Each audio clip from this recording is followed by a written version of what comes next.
কোরআনের এই ৬ষ্ঠ নম্বর আয়াতে আল্লাহ পাক রব্বুল আলামিন কি বললেন? ইন্নাল্লাযীনা কাফারু সাওয়াউন আলাইহিম আনযারতাহুম আম লাম তুনযিরহুম লা ইউমিনুন। হে নবী, যারা কুফরি করে, যারা কাফের, তাদেরকে আপনি ভীতি প্রদর্শন করুন আর না করুন, কোনো কিছুই যায় আসে না, তারা ঈমান আনয়ন করবে না।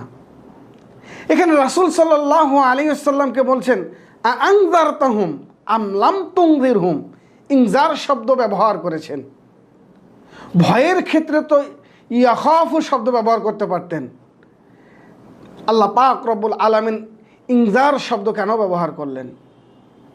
প্রিয় দর্শক, ইনজার শব্দের অর্থ হলো দরদের সাথে ভয় দেখানোকে ইনজার বলা হয়।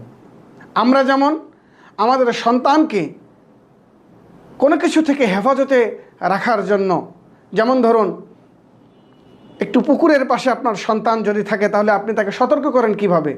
বাবা, তুমি এখানে থেকো না, এখানে খেলাধুলা করো না, এখানে পুকুর আছে, তুমি পড়ে যাবা, পড়ে গেলে মরে যাবা।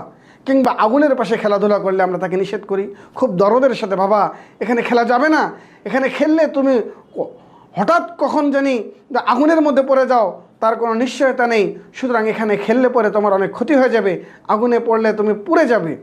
এই যে আমরা আমাদের সন্তানকে দরদের সাথে ভয় দেখাই, আল্লাহর রাসূল সাল্লাল্লাহু আলাইহি ওয়াসাল্লামকে ঠিক এভাবেই দরদের সাথে ভয় দেখিয়ে দ্বীনের দাওয়াতের আদেশ করা হয়েছে।